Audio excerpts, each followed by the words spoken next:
अस्सलाम वालेकुम नाजरीन। आज मैं आपके साथ अपनी कनाडा इमिग्रेशन की जर्नी को सम अप करूंगा और साथ ही साथ ये अनाउंसमेंट भी करता हूं कि आज से मैं अपने चैनल को एक नई डायरेक्शन में लेकर जा रहा हूं। कनाडा इमिग्रेशन की जर्नी को सम अप करने में मैं आपको बताऊंगा कि ये सिलसिला मैंने कैसे शुरू किया, किस बुनियाद पर किया, अभी मामलात किस स्टेज पर हैं, किस तरफ जा रहे हैं, कब तक जाएंगे, इसमें कितनी कॉस्ट इन्वॉल्व है, क्या रिसोर्सेज इन्वॉल्व हैं, इसमें क्या अदला बदली इन्वॉल्व है, मेरी ज़िंदगी के कौन से भूंचाल इन्वॉल्व हैं। ये सारा आपके लिए जानना बहुत दिलचस्प और मालूमाती रहेगा, क्योंकि आप में से वो तमाम लोग जो बाहर जाना चाहते हैं, कनाडा नहीं भी जाना चाहते तो किसी और कंट्री में भी जाना चाहते हैं, तो वो भी रिलेट कर पाएंगे। और स्पेशली कनाडा यूएस जाने वाले तो बहुत ही अच्छे तरीके से रिलेट कर पाएंगे। और अनाउंसमेंट ये है कि अब से मैं अपने चैनल को इस डायरेक्शन में लेकर जा रहा हूँ कि मैं इसको प्राइमरीली अपनी पाकिस्तान से कनाडा ट्रांजिशन और फिर कनाडा में जाकर वहाँ पर सेटलमेंट और उसकी सोसाइटी में इंटीग्रेशन के हिसाब से वीडियोस बनाऊंगा। क्योंकि आप जानते हैं कि मैंने अपने चैनल को काफ़ी रंग दिए हैं। शुरू मैंने इसको शादी बजट चैनल से किया था, यानी शादी की चीज़ें दिखाता था, कपड़े, jewellery etcetera, which was absolutely not my thing, but since it sold, वो चीज़ें देखी जाती थी तो मैंने सोचा कि वो चीज़ें कवर करूँ। फिर मैं इलेक्ट्रॉनिक्स की तरफ आया, फिर आपने देखा मैंने कंस्ट्रक्शन की बहुत सी वीडियोस बनाई, फिर मैंने न्यूज़ चैनल बना दिया इसको। लेकिन मैं मानता हूँ कि इंसान अपने चैनल पर जो भी करे वो प्राइमरीली उसकी अपनी ज़ात से मुंसलिक होना चाहिए। फॉर एग्जांपल, अगर एक न्यूज़ एंकर दे रहा है या जो प्रोफेशनली जर्नलिस्ट है वो अगर आपको न्यूज़ देता है, जैसे माशाल्लाह सैयद अली हैदर है, वो बहुत अच्छा जर्नलिस्ट है, वाकई जर्नलिस्ट है, ठीक है। तो मुबशिर लुकमान है, तो इन लोगों के जो चैनल्स हैं न्यूज़ के हिसाब से मैं समझता हूँ कि people are more interested in knowing about news from them. इसी तरीके से अब मैं अगर सितारा यासीन के ऊपर क्रिटिसिज्म करूं या सितारा यासीन के मामलात को डिस्कस करूं, फर्स्ट ऑफ ऑल मैं समझता हूं कि इंतहाई फजूल हरकत है ये, इंतहाई फजूल, मैं दिल से इसको फजूल मानता हूं। Even though I have been analysing उसके मामलात ऑल्सो, लेकिन मैं मानता हूं कि बड़ी ही, क्योंकि इट डजंट सूट मी। सितारा यासीन इस सितारा यासीन, अब उसको डिस्कस करने वाले उस चिराग में से जितनी भी रोशनी लेने की कोशिश करें वो एक रमक ही ले पाएंगे। असल में सूरज वो है, और सूरज तो क्या है, यूट्यूब ने उसको सूरज बनाया हुआ है, किस्मत ने उसको सूरज बनाया हुआ है, तो चलो साइड पे करते हैं उसको। आई थिंक इसके मैं ये चाहता हूँ कि मेरा चैनल प्राइमरीली मेरे अपनी ज़ात से मुतल्लिक हो, और जिन लोगों को उसमें दिलचस्पी हो सिर्फ वही मुझे सब्सक्राइब करें और वही मुझे फॉलो करें, और वही मेरी ऑथेंटिक ऑडियंस होगी और वही एक्चुअली मेरी वीडियोस को बूस्ट भी करेगी। क्योंकि अगर मैं सितारा यासीन के मामला डिस्कस करके इंडिया से ऑडियंस लेता हूँ या सितारा यासीन की ऑडियंस लेता हूँ, तो मुझे सितारा यासीन के साथ ही स्टक रहना पड़ेगा, मुझे जानते रहना पड़ेगा सितारा यासीन की ज़िंदगी में क्या चल रहा है। कितनी फजूल सी बात है ना कि मैं ये पता करने की कोशिश करता हूँ अपनी ज़िंदगी में कि सितारा यासीन की ज़िंदगी में क्या चल रहा है। भाई फाड़ में जाए मेरी तरफ से जो भी चल रहा है। ओबियसली यार, एक इंसान को क्या लगे कि एक ABC की ज़िंदगी में क्या चल रहा है, या तो इंसान कोई पॉजिटिव उससे कोई चीज़ निकलती हो, कोई माशरे में बदलाव पॉजिटिव आ सकता हो, बंदा कोई पॉजिटिवली कंट्रीब्यूट कर सकता हो, लोगों की ज़िंदगी में कोई अच्छी इन्फ्लुएंस ला सकता हो या उनको फैसिलिटेट कर सकता हो, तो चलो सेंस भी बनती है। खाम खा है ये सब। मैंने ये डिसाइड किया है कि अब से मैं आपके साथ अपनी कनाडा की जर्नी को शेयर करूँगा, और उसका बुनियादी मकसद ये है, एक तो ये जो एक इमोशन है कि बाहर जाने वालों को अजीब सा समझा जाता है कि देखो पाकिस्तान छोड़ के जा रहा है, अपने मुल्क को छोड़ के जा रहा है, देखो देखो बाहर इसको जाके सेटल होने का बहुत शौक है। एक होता है ना इस किस्म का जेस्चर कि be Pakistani buy Pakistani, just stay in Pakistan, अगर आप पाकिस्तान में पैदा हो गए हो तो बस पाकिस्तान में ही रहो। मैं पाकिस्तान को बहुत अच्छा कंट्री मानता हूँ, लेकिन आप लोगों के सामने हालात हैं। मैं मानता हूं कि अगर पाकिस्तान से जो लोग बाहर गए, अगर वो ना गए होते तो पाकिस्तान के हालात इससे भी बदतर होते, क्योंकि पाकिस्तान को एक तो उन सब लोगों को अकोमोडेट करना पड़ता, जगह के हिसाब से भी, रिसोर्सेज के हिसाब से भी, हर चीज़ों के हिसाब से, और पाकिस्तान की इकोनॉमी से ही उनको कमाकर पाकिस्तान की इकोनॉमी पे लगाना पड़ता। अभी ये जो लोग बाहर गए हुए हैं, ये बाहर से ज़र मुबादला पाकिस्तान भेजते हैं, तो कहीं ना कहीं पाकिस्तान की इकोनॉमी बूस्टअप होती है। तो आप जरा डब्बे से बाहर आकर सोचिए, ये जो लोग एक फौरन से स्टैंप लगा देते हैं बाहर जाना गलत है, पाकिस्तान में पैदा हुए हो, पाकिस्तान में ही रहो, पाकिस्तान में ही मरो, पाकिस्तान में, भाई I have got nothing against that, but आप देखो कि कितना क्रिटिकली इंपॉर्टेंट पार्ट प्ले कर रहे हैं बाहर जाने वाले लोग पाकिस्तान की ही इकोनॉमी में। आप यूएई जाने को ठीक समझते हैं, आप सऊदिया जाने को ठीक समझते हैं क्योंकि वो मुस्लिम कंट्रीज हैं, लेकिन आप ये देखिए कि जो यूरोप है या जो अमेरिका है, कनाडा है, ऑस्ट्रेलिया है, वहाँ से कितना सारा रेवेन्यू पाकिस्तान में आता है। और वो लोग, वो कंट्रीज जेन्युइनली, जहाँ तक मैं रिसर्च कर पाया हूँ, जहाँ तक मैं समझ पाया हूँ, इंसान को इज्जत देते हैं रिगार्डलेस ऑफ उसका gender, race, colour, religion. Definitely racism के भी मामलात होते हैं, डिस्क्रिमिनेशन भी होती है, कहीं ना कहीं मजहबी वो एक चीज़ें भी आ जाती हैं, स्टेरियोटाइप्स भी आ जाते हैं, लेकिन वो किस सोसाइटी में एग्जिस्ट नहीं करते।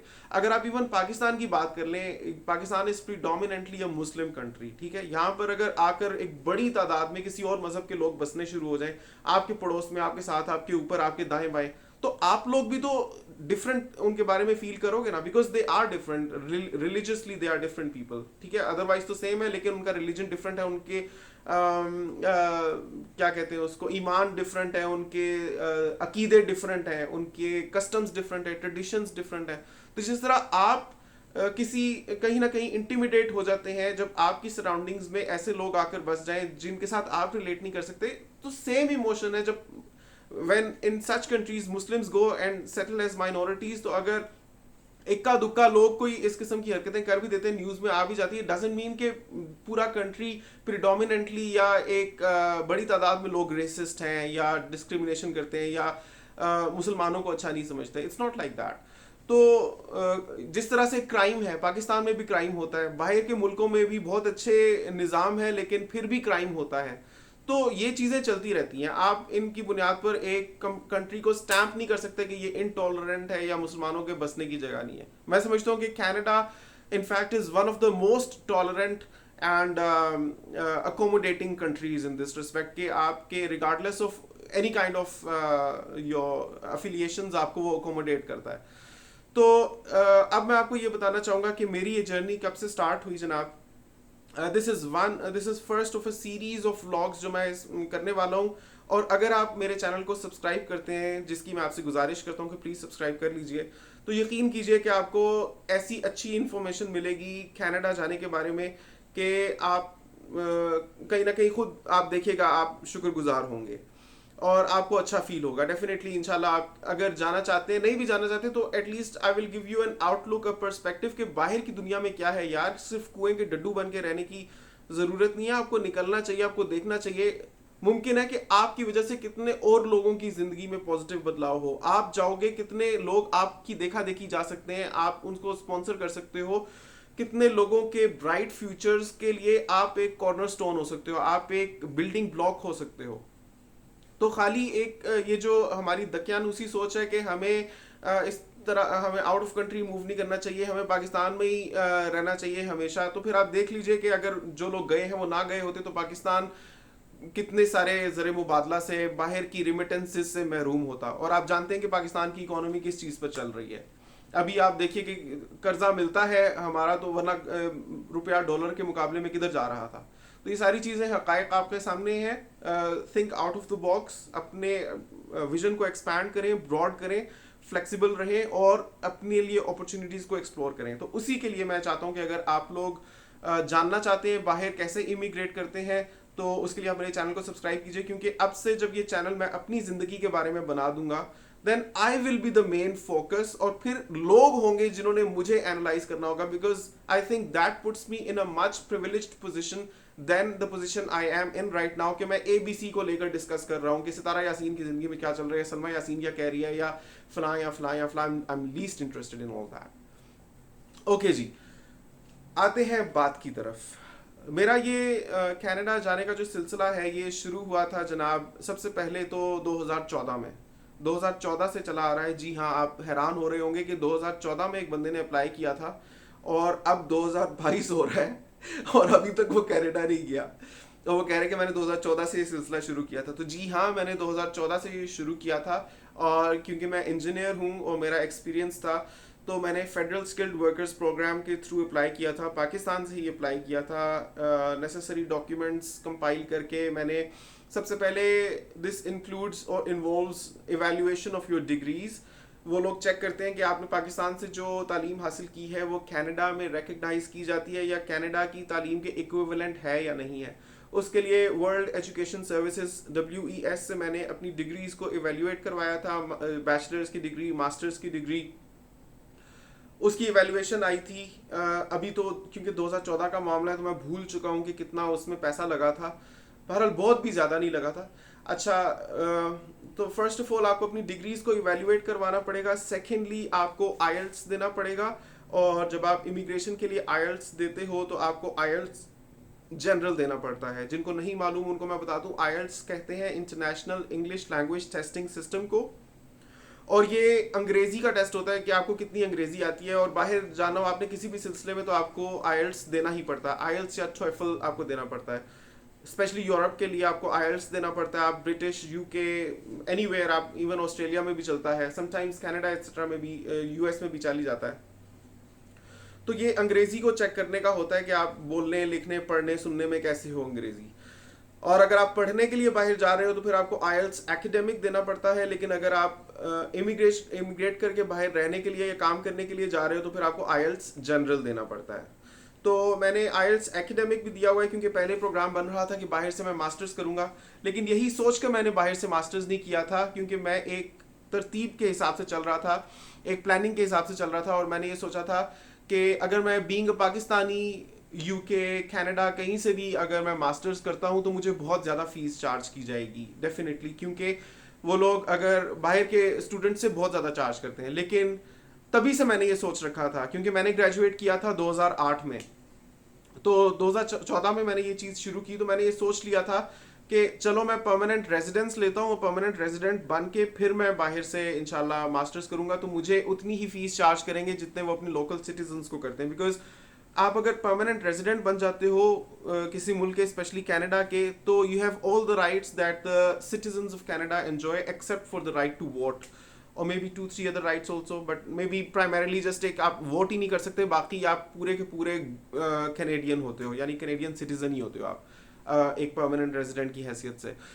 तो मैंने ये सोचा था कि मैं बाहर से जाकर मास्टर्स करूंगा परमानेंट रेजिडेंस लेने के बाद, ताकि मुझे सस्ते में मास्टर्स करना मिले, और फिर डेफिनेटली वो एक स्टेप भी बन जाएगा इजीली जॉब्स लेने के लिए मेरे प्रोफेशन से रिलेटेड।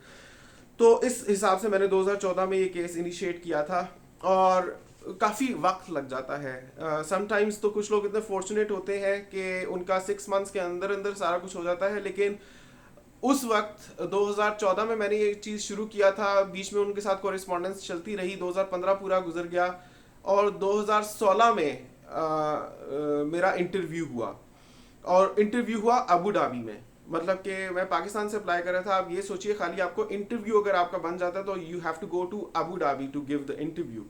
पाकिस्तान में वो इंटरव्यू नहीं लेते, तो अबू धाबी में गया था सिर्फ इंटरव्यू देने के लिए, और उस इंटरव्यू में मैं रिजेक्ट हो गया था। यस, मैं बड़ा ओपनली आपको बताऊंगा, सब कुछ अपनी ज़िंदगी की शेयर करूंगा बड़ा ऑनेस्टली, कि उस इंटरव्यू में मैं रिजेक्ट हो गया था।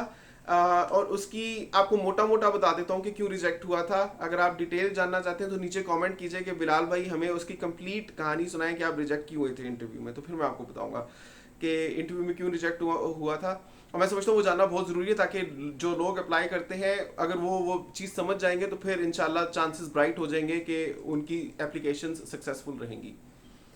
अच्छा जी, वो बात ये थी कि सिविल इंजीनियर की जो डेफिनेशन होती है, जो कनाडा सिविल इंजीनियर की डेफिनेशन मानता है या उसने अपनी वेबसाइट पर लिखी हुई है, मैं आपको ऐसे समझा देता हूँ जैसे डॉक्टर है कोई, ठीक है, फर्ज करें कि कोई अगर MBBS करके डॉक्टर बना है, तो लोग जनरली स्पेशलाइज करते हैं किसी एक पर्टिकुलर नीश में। Like somebody is ENT doctor, कोई गायनोकोलॉजिस्ट बन जाता है, कोई सर्जन बन जाता है, कोई आई स्पेशलिस्ट बन जाता है,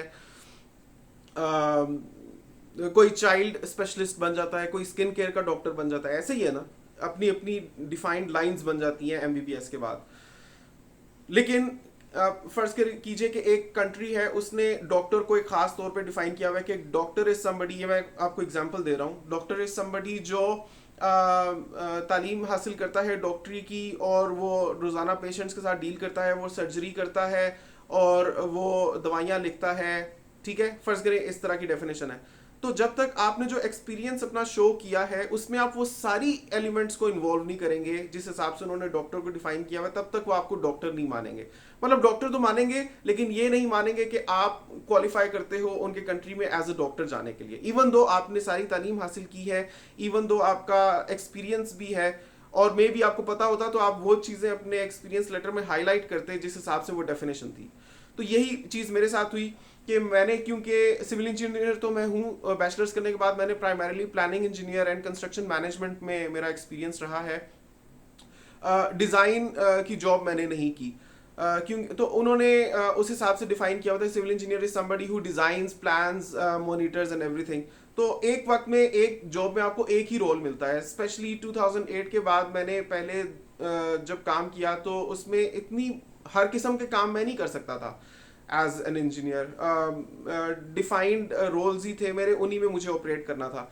तो उसी हिसाब से मैंने अपना एक्सपीरियंस लेटर बनाया, तो वो कहीं ना कहीं एग्जैक्टली या कीवर्ड्स के हिसाब से मैच नहीं किया डेफिनेशन से। दैट्स वाई वो टेक्निकल बेसिस पर उन्होंने मुझे रिफ्यूज कर दिया था। अदरवाइज मैं समझता हूँ कि all I needed to do was craft my experience letter in a way कि वो चीज़ हो जाती।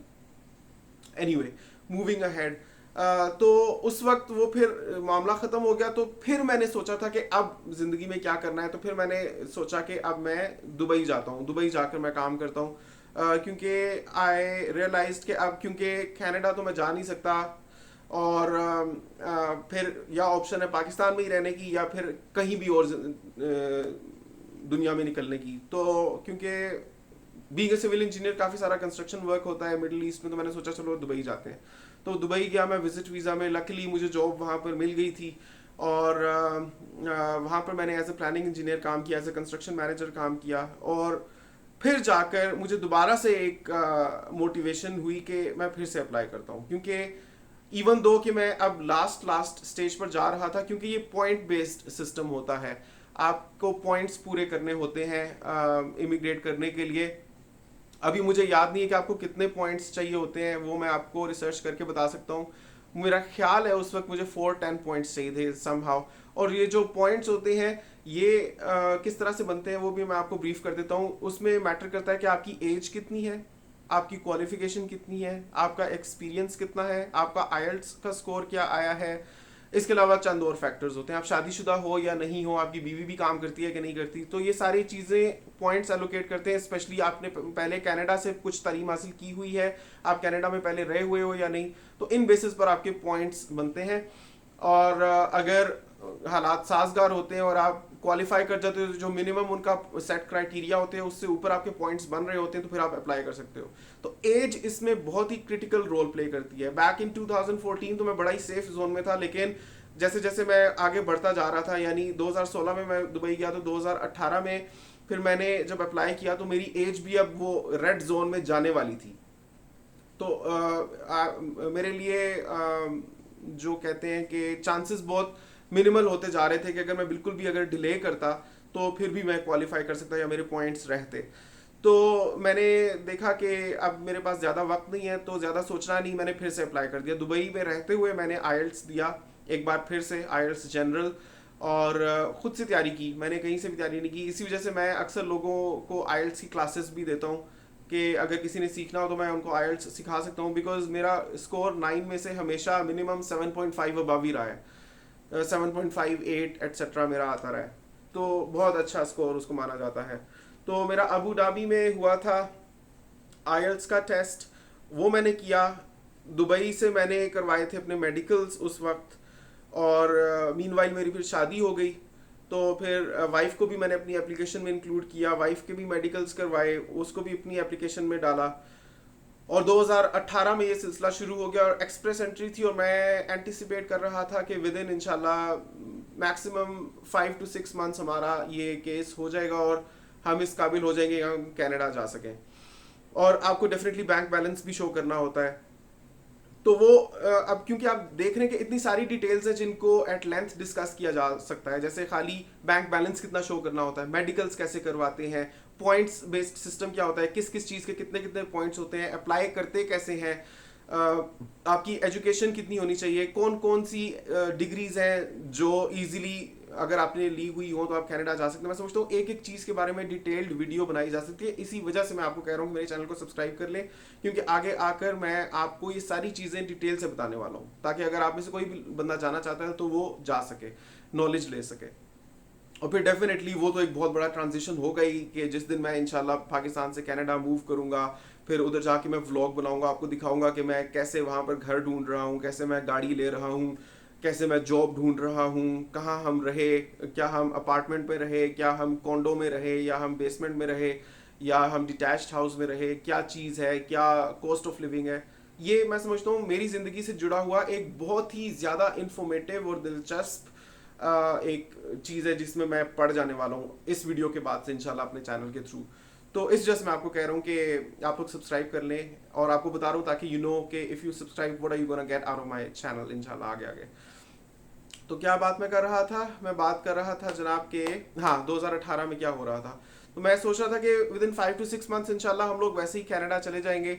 तो उससे पहले मैं पाकिस्तान में जितना मेरे मामलात थे, घर बार था, जो भी चीज़ें थी, उन सबको मैं निपटाना चाहता था, ताकि ये देख सकूं कि क्या कैश लेकर जाना है, क्या करना है, क्या नहीं करना है, क्या छोड़ना है पाकिस्तान में, क्या लेकर जाना है। तो इस वजह से फिर मैंने जॉब को छोड़ा 2018 में और मैं पाकिस्तान आ गया। और डेफिनेटली वो एक अलग से ट्रांजिशन था from bachelorhood to a married person, उसमें सारी चीज़ों को देखा मैंने। अच्छा, मैं समझता हूँ व्लॉग बहुत लंबा होता जा रहा है, और अगर मैं सारी चीज़ों को एक ही में कवर कर दूंगा तो आप लोगों के लिए भी डाइजेस्ट करना मुश्किल हो जाएगा। यहीं से कहानी को आगे कंटिन्यू करूंगा। आप नीचे कमेंट कीजिए कि इस मामले में आप स्पेशली क्या क्या चीज़ें जानना चाहते हैं, क्या आप प्रोसेस जानना चाहते हैं, क्या आप कितने फंड्स चाहिए होते हैं वो जानना चाहते हैं, डिग्री जानना चाहते हैं, जो भी आपका सवाल है वो आप नीचे कीजिए, मैं आपके सवालों का भी जवाब दूंगा, और फिर इंशाल्लाह उन्हीं चीज़ों के बारे में वीडियोस भी बनाऊंगा। मिलता हूँ आपसे अगली वीडियो में, चैनल को ज़रूर सब्सक्राइब कर लीजिए। और हाँ, अगर आपके घर में कोई सेम सीलन है, अगर आपकी दीवार पर सेम है या आपकी दीवार पर क्रैक्स हैं, उसके लिए मेरे पास एक बहुत ज़बरदस्त केमिकल है जो मार्केट में आमतौर पर दस्तयाब नहीं है, क्योंकि अब वो भी एक मैंने चीज़ शुरू की थी। अब मैं उसको अगर पाकिस्तान में रहूँगा तो डेफिनेटली एक प्रॉपर तरीके से उसको मैं लेकर चलूँगा, अपना एक सेटअप बनाऊँगा, वाटर प्रूफिंग सिस्टम बनाऊँगा एक। लेकिन मुझे अब वो लगता नहीं है कि मैं पाकिस्तान में रहने वाला हूँ। तो बहरहाल अभी ये चीज़ है कि मैं अपने ऑन से लोगों को जो भी चाहता है तो मैं उसको डिलीवर करवा देता हूँ। ऑनलाइन ये बिजनेस मैंने किया हुआ है।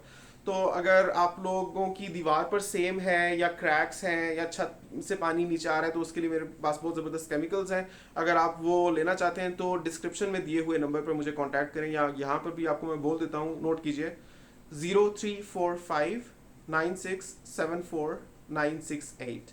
इस पर आप कांटेक्ट करके तो केमिकल्स ऑर्डर कर सकते हैं। आपसे मिलता हूँ अगली वीडियो में, तब तक के लिए अल्लाह हाफिज़।